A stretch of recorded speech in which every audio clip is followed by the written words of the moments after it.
এই রতন, ওটা কি করছিস রে?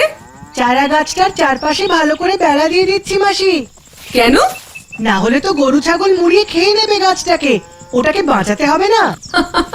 এই বয়সেই কিরকম বুদ্ধি হয়েছে দেখেছো, অথচ আমরাই কেমন সব ভুলে গেছি। কেন দিদি, আমরা তো গাছের চারপাশে বেড়া দিই। সে তো গাছকে আগলে রাখার জন্য, আর নিজেদের বেলা আমরা তো মাস্ক পরছি, হাত ধুচ্ছি, করোনার টিকাও নিয়েছি। শুধু করোনার থেকে বাঁচলেই হবে? বাকি রোগগুলো থেকে বাঁচাবে কে শুনি? সব ভুলে গেছো? কে ভুলে গেছি দিদি? বর্ষাকাল আসছে, জমা জলে মশা ডিম পারবে, সেই মশার থেকে ডেঙ্গু, ম্যালেরিয়া। বন্যা হলেই জল জমবে, সেখান থেকে ডায়রিয়া, জন্ডিস, আরো কত চামড়ার রোগ। গত বছর ভীষণ গরমে শঙ্করের বাবা, আনোয়ার, মীরাদিরা সব অসুস্থ হয়ে পড়েছিল, ভুলে গেলে নাকি? ডাক্তারবাবু বলেছিলেন খুব গরম লেগে হিট স্ট্রোক হয়েছে, তাই তো? মনে করে দেখো, আমি বলেছিলাম রোগ দুরকমের হয়, সংক্রামক রোগ, যেমন ডায়রিয়া, ডেঙ্গু, ম্যালেরিয়া, টিবি বা জন্ডিস। এইসব রোগ ছড়ায় বাতাস বা জলের মাধ্যমে, আর মশামাছির মতন পোকামাকড়ের মাধ্যমে। অনেক সময় আমাদের আবহাওয়ার বা পরিবেশের থেকেও হতে পারে এইসব রোগ। ও, তার মানে আমার রক্তচাপও বেড়েছে ওই মশার কামড়ে?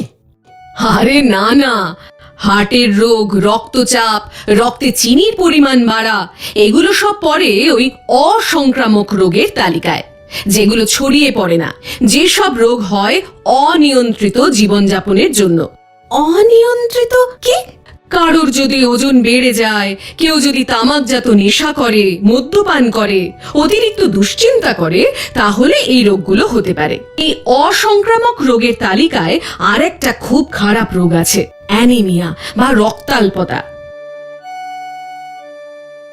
যেটা আমাদের দেশের অনেক মহিলারই হয়। নিয়মিত সবুজ শাকসবজি বা প্রোটিন জাতীয় খাবার খেলে, আর অ্যানিমিয়া প্রতিরোধক ওষুধ আর কৃমির সংক্রমণ আটকানোর ওষুধ খেলে এই রোগ থেকে বাঁচা যাবে।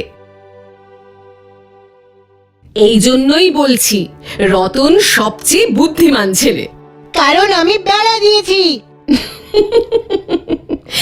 এই রকম বেড়া আমাদের সবাইকে দিতে হবে নিজেদের চারপাশে।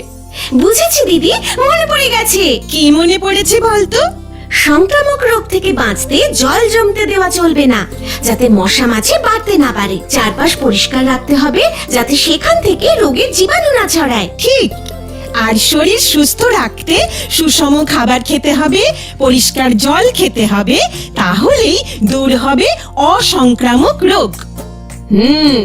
শুধু তাই নয়, হাত ধুতে হবে নিয়ম মেনে, বারে বারে, শৌচের পরে, রান্না করার আগে, খাবার আগে, আর ছোটদের খাওয়ানোর আগে।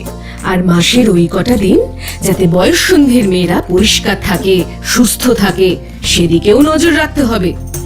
ঋতুস্রাব থেকে সংক্রমণ হলে অনেক জটিল রোগ হতে পারে। আর আমার বাড়ির বড়রা যখন পায়খানা করতে মাঠে যায় তখন?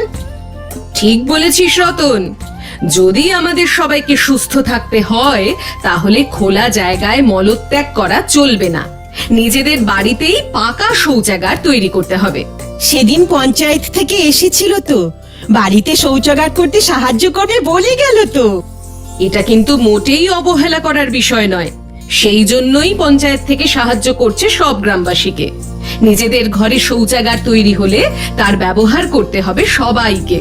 মাঠে ঘাটে যাওয়া বন্ধ করতে হবে, আর নিয়মিতভাবে সেই শৌচাগার পরিষ্কার করার ব্যবস্থা করতে হবে। এই বিষয়ে সব রকম সহায়তা পাওয়া যাবে পঞ্চায়েত থেকে।